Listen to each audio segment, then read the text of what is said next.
Good morning বন্ধুরা, তোমরা সবাই কেমন আছো? আশা করি সবাই ভালো আছো, সুস্থ আছো। তো আমি ভালো নেই, আমার যন্ত্রণাটা আবার বেড়েছে, কোমরের যন্ত্রণাটা। তো সকালবেলায় দেখো তাড়াতাড়ি উঠে গিয়েছি, ব্রাশ করে চা নিয়ে চলে এসেছি, আর রান্নাও বসিয়ে দিয়েছি।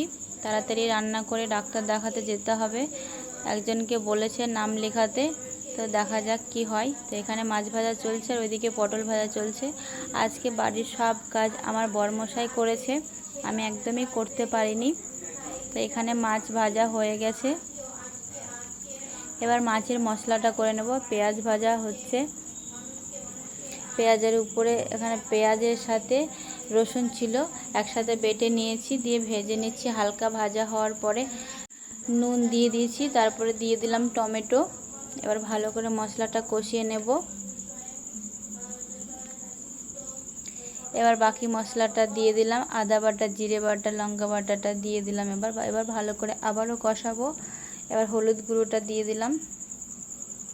এবার ওপরে একটু জল দিয়ে দেবো যাতে মশলাটা না পুড়ে যায়, এই জন্যে আজকে একটু তাড়াতাড়ি রান্না করছি।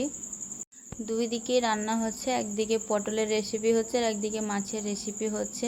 তো ডাক্তার দেখাতে যাব, আমার ছেলে মেয়ে তো রান্না বান্না করতে পারে না, ওই জন্যে রান্নাটা করে রেখে যাব।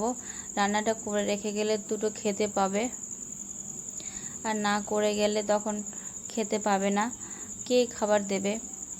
আর বাড়িতেও জেম্মা আছে, জেম্মা যদিও বলে খেতে, কিন্তু ও আমার ছেলে মেয়েরা খায় না, বলবে ভালো লাগে না খেতে কারোর হাতের রান্না।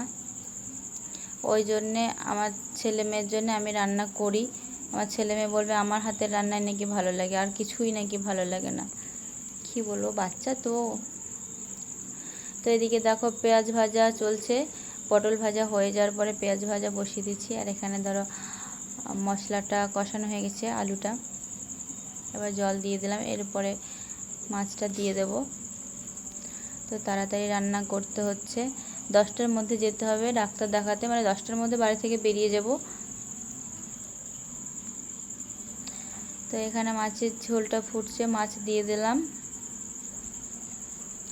ওইদিকে তোমার পটল ভাজার তেলে পেঁয়াজটা ভাজছি বলে একটু কালো কালো লাগছে, পরে ঠিক হয়ে যাবে, কালো লাগবে না, কালারটা ঠিক চলে আসবে। তো এই যে পটলের মশলাটা কষাচ্ছিলাম, এর মধ্যে বরমশাই চলে এসছে, এসে বলল এখনও রেডি হওনি, কখন যাবা ডাক্তার দেখাতে, দেরি হয়ে যাবে।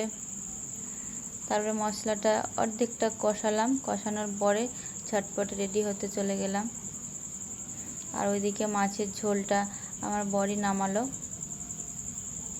গ্যাস থেকে। তো মশলাটা কষানো চলছে, আর আমি ওইদিকে ঝটপট শাড়ি পরতে চলে গেছি। আর যে মশলার মধ্যে জল দেওয়া এই বাকিটুকু আমার বরমশাই করছে।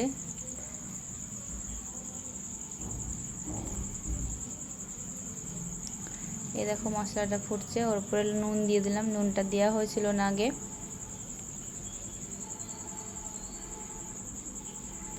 তো ডোমকলে ডাক্তার খুব ভালো ডাক্তার বসে। তো আমি এখানে রেডি হয়ে গেছি, দেখো বেরিয়ে পড়েছি। তো ডোমকল জায়গাটা ছোট, আমাদের ইসলামপুরের থেকে অনেকটা ছোট, কিন্তু আমাদের ইসলামপুরের থেকে শহর মানে বেশি জমজমাট শহর আর কি। ইসলামপুর এত জমজমাট না। তো আমরা রাস্তায় যাচ্ছি,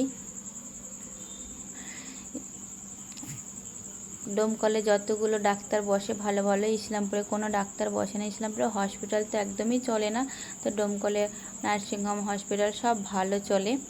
তো এই দেখো আমি ডাক্তার দেখাতে বেরিয়ে গেছি, কাছাকাছি চলে এসেছি। এই দেখো চলে এসেছি। যে এবার আমার বরমশাই আমাদেরকে নামিয়ে দিয়ে চলে গেছে খোঁজ নিতে, যাকে নাম লেখাতে বলা হয়েছিল সে নাম লিখেছে কিনা খোঁজ নিতে চলে গেছে। তো খোঁজ নিয়ে চলে এসে বলল যে না, নাম লেখানো হয়নি, নাম লেখায়নি। তো আমরা বাড়ি চলে এসেছি। তো যাকে নাম লেখাতে বলা হয়েছিল সে নাম লেখায়নি, আমরা নাম লিখিয়ে বাড়ি চলে আসলাম। তো আমাদের এই ডাক্তার 200 জনের বেশি রুগী দেখে না, আবার শুক্রবার রুগী দেখবে, তাই শুক্রবার যাব।